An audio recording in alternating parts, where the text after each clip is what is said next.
Hello friends, मेरा नाम है मनीष चौहान और आप देख रहे हैं जागो इन्वेस्टर चैनल। आज हम बात करेंगे ईपीएफ फ्रॉड के बारे में। रिसेंटली एक न्यूज़ आई है जहां पता चला है कि करीब 21 करोड़ का स्कैम हुआ है।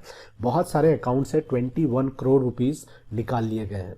ये ज़्यादातर जो अकाउंट्स थे वो इनएक्टिव डॉर्मेंट अकाउंट्स थे, बहुत सालों से जिसमें कुछ एक्टिविटी नहीं हो रही थी। और कोरोना के समय ऐसा हुआ कि बहुत सारे रिक्वेस्ट आ रहे थे ईपीएफ से विड्रॉल के लिए, क्योंकि लोगों की जॉब गई थी, उनको पैसा चाहिए था।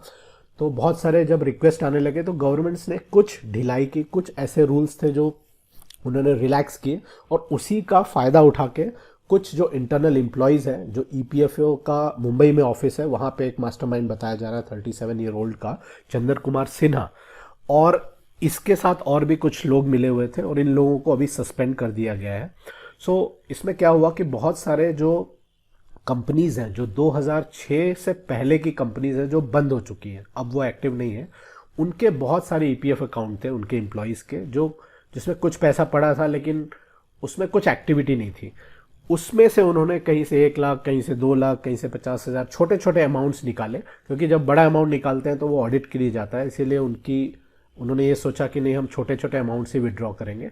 और ऐसे बहुत सारे अकाउंट्स में से बहुत सारा पैसा निकला। आप रिपोर्ट देख सकते हैं, लिखा हुआ है 817 बैंक अकाउंट्स को यूज़ किया गया जो माइग्रेंट वर्कर्स के नाम के थे, राइट। ये न्यूज़ है मेन। अब ये 21 करोड़ से ज़्यादा अमाउंट भी हो सकता है, ये करीब ऐसा बोला जा रहा है कि शायद 100 करोड़ तक भी पहुंच सकता है। इस समय उसकी इन्वेस्टिगेशन चल रही है, अभी हम ये नहीं बता सकते कितना हो सकता है, बट आप ये न्यूज़ फॉलो करते रहिए और हमें बाद में पता चलेगा। ये कोई नई बात नहीं है। अगर हम पुराने केसेस भी देखें ईपीएफओ फ्रॉड के रिलेटेड, तो ऐसे बहुत सारे केसेस हमेशा से होते आ रहे हैं, ये कोई पहला केस नहीं है। लेकिन जनरल जो मोडस ऑपरेंडी होता है हमेशा, वो यही होता है कि सबसे पहले एक डॉर्मेंट अकाउंट जिसमें कुछ एक्टिविटी नहीं हो रही, उसको आइडेंटिफाई किया जाता है, फोर्ज करके डॉक्यूमेंट्स को बैंक अकाउंट खोला जाता है उस सेम नाम का जिसका वो अकाउंट है, और फिर फोर्ज आइडेंटिटी को यूज़ करके विड्रॉल कर लिया जाता है। कई बार जो इंटरनल एम्प्लॉयज़ होते हैं अंदर के, उनकी हेल्प ली जाती है, कई बार उनको पैसा या करप्शन किया जाता है, और कई बार शायद उनकी इन्वॉल्वमेंट नहीं भी होती है। ये जनरल मोडस ऑपरेंडी होता है ज़्यादातर केसेस में। अगर हम थोड़ा और डेटा देखें तो ये पता चलता है, 2011 का ये डेटा है, आप स्क्रीन पे देख सकते हैं कि करीब 8.15 करोड़ ईपीएफ अकाउंट्स थे, अब तो और भी ज़्यादा हो गए होंगे, और उसमें करीब 6.5 लाख करोड़ रुपए थे। लेकिन उन 8 करोड़ अकाउंट में से 3 करोड़ ऐसे अकाउंट थे जो टोटली डॉर्मेंट थे, जिसमें कोई खास एक्टिविटी नहीं थी, बहुत साल से उसमें कुछ हो नहीं रहा था, और उसमें करीब 16,000 करोड़ रुपए थे, राइट।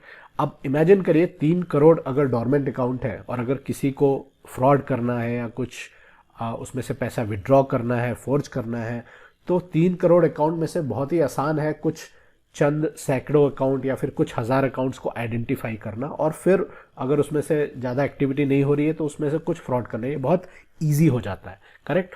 तो ये जनरली कुछ डेटा है। अब एक और आरटीआई रिप्लाई से ये पता चला, ये पुराना डेटा है, कि करीब 1350 ईपीएफओ ऐसे एम्प्लॉयज़ थे जो करप्शन में इन्वॉल्व थे, राइट। और इसमें से बहुत सारे तो जो थे 450 के आसपास, वो ग्रेड लेवल के ऑफिसर्स थे। कई बार क्या होता है कि इंटरनल जो एम्प्लॉयज़ होते हैं वो करप्शन में होते हैं, और उनका यूज़ करके उनको रिश्वत दे के बहुत सारे लोग पैसा विड्रॉ कर सकते हैं, ऐसा हो सकता है। हालांकि इसका जो डायरेक्ट इम्पैक्ट है वो कई बार इन्वेस्टर्स पे नहीं आता है, क्योंकि उनके लिए तो ये सॉवरेन पैसा है, उनके लिए ये गवर्नमेंट उनको अश्योर करती है कि ये पैसा उनको मिलेगा, लेकिन कहीं ना कहीं ये सरकार का नुकसान है, और अल्टीमेटली उसके लिए जो कॉस्ट पे करना होता है वो फाइनली तो इन्वेस्टर्स के ऊपर ही आता है। क्योंकि अगर ये जितने भी फ्रॉड्स हो रहे हैं, बहुत सारा करोड़ों का नुकसान हो रहा है, तो वो पैसा कम हो गया गवर्नमेंट के पास, तो ऑब्वियसली वो ईपीएफ का इंटरेस्ट रेट बढ़ा देंगे या फिर टैक्सेशन के थ्रू वो रिकवर करेंगे। कहीं ना कहीं तो इन्वेस्टर्स के ऊपर ही ये भार आने वाला है, भले डायरेक्ट नहीं आए लेकिन इनडायरेक्ट तो आता ही है। तो आपको क्या करना है, आपका इसमें क्या एक्शन है? सबसे पहला चीज़ है कि अगर कोई भी इनएक्टिव ईपीएफ अकाउंट है आपका, तो उसका करंट स्टेटस जानिए। सबसे पहले ये देखिए कि कहीं उसमें कुछ कमी तो नहीं है, आप पूरा का पूरा उसमें सबमिशन हुआ है नहीं हुआ, तो या तो आप ईपीएफ की पासबुक है वो चेक करिए, ऑनलाइन होता है। कई बार एसएमएस के थ्रू आपको वो इन्फॉर्मेशन मिल सकती है। अगर कोई तरीका नहीं है तो आरटीआई के थ्रू भी आप करंट बैलेंस क्या है, या कोई भी क्वेश्चन आप पूछ सकते हैं आरटीआई फाइल करके ईपीएफओ को। दूसरी चीज़ है कि अगर आपके कोई पुराने ईपीएफ अकाउंट है, कई बार क्या होता है कि लोग जब जॉब चेंज करते हैं तो पुराना ईपीएफ अकाउंट वैसे ही पड़ा रहता है, ना तो वो उसमें से विड्रॉ करते हैं, ना तो उसमें से वो कुछ भी ट्रांसफ़र करते हैं करंट ईपीएफ अकाउंट में। सो अगर ऐसा केस है तो आप प्लीज़ इसको जल्द से जल्द करिए। ज़्यादातर लोग बिकॉज ऑफ लेजीनेस ये नहीं करते हैं, वो पड़ा रहता है, लेकिन वो सालों सालों पड़ा रह जाता है। और जस्ट इमेजिन करिए कि अगर उसमें बहुत बड़ा अमाउंट नहीं है, जैसे फॉर एग्जांपल अगर उसमें 60,000 रुपये है, 1 लाख रुपए, तो कई बार लोग इतना नहीं इतनी मेहनत नहीं करते कि उसको हम ट्रांसफ़र करें। और कोरोना में ऐसा हुआ है कि बहुत सारे लोग जिनकी डेथ हो गई, उनकी फैमिली मेम्बर्स को तो ये पता ही नहीं है कि उनका ईपीएफ नंबर क्या है, या फिर उनका है भी या नहीं है, या अगर करंट कंपनी का पता है लेकिन पुरानी कंपनी इसका नहीं पता है। तो ये बहुत ही कॉम्प्लेक्स हो चुका है। सो ऐसे ही जो अकाउंट्स होते हैं वो डॉर्मेंट अकाउंट हो जाते हैं कई सालों के बाद। और फाइनली जो थर्ड स्टेप है वो ज़रूर आप ये करिए कि नॉमिनेशंस अपडेट करिए।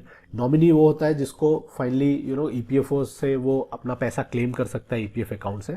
आप ये नॉमिनेशन ऑनलाइन भी चेंज कर सकते हैं, आपको कोई ज़्यादा पेपर वर्क नहीं करना है। आप अगर हमारी वेबसाइट jagoinvestor.com पे जाएंगे तो वहाँ पे एक आर्टिकल है जहाँ पे हमने बताया है कि ई नॉमिनेट कैसे कर सकते हैं, ऑनलाइन आप ये कर पाएंगे। और इसकी इन्फॉर्मेशन प्लीज़ आप अपनी फैमिली को शेयर करिए, और जितनी जल्दी हो सके पूरे ईपीएफ अपने जितने भी पुराने हैं वो नए ईपीएफ में शिफ्ट कर लीजिए, ठीक है। सो ये आपका एक्शन था। सो विद दैट ये लेक्चर मैं ख़त्म करता हूँ। Thanks for watching. प्लीज़ हमारा जागो इन्वेस्टर का जो ऑफिशियल टेलीग्राम पे चैनल है वहाँ पे आप प्लीज़ ज्वाइन करिए। वहाँ पे हम बहुत सारी चीज़ें अपडेट करते हैं। इवन कोई भी नया लेक्चर है, कोई भी नया वीडियो है, कोई भी नया आर्टिकल है, या कोई भी इंपॉर्टेंट इन्फॉर्मेशन है वो वहाँ हम शेयर करते हैं। ये फ्री है। टेलीग्राम का ऐप जो है वो पहले डाउनलोड करिए और फिर वहाँ सर्च करिए जागो इन्वेस्टर ऑफिशियल चैनल, या फिर ये लिंक जो है वो अपने ब्राउज़र पे अगर आप डाल करके एंटर करेंगे मोबाइल पे तो भी वो ऐप खुल जाएगा। इसके अलावा हमारी बहुत सारी सर्विसेज हैं। जागो इन्वेस्टर की फाइनेंशियल हेल्थ चेकअप की सर्विस है, या वेल्थ क्रिएशन की सर्विस है। तो अगर आपको अपना वेल्थ क्रिएट करना है, इन्वेस्टमेंट्स करने हैं, तो आप हमारी हेल्प ले सकते हैं। और हमारी वेबसाइट है jagoinvestor.com, जहाँ पे आप विजिट करके बहुत सारे आर्टिकल्स हैं, वीडियोज़ हैं, वो सारे देख सकते हैं। Thanks a lot for watching this. Thank you.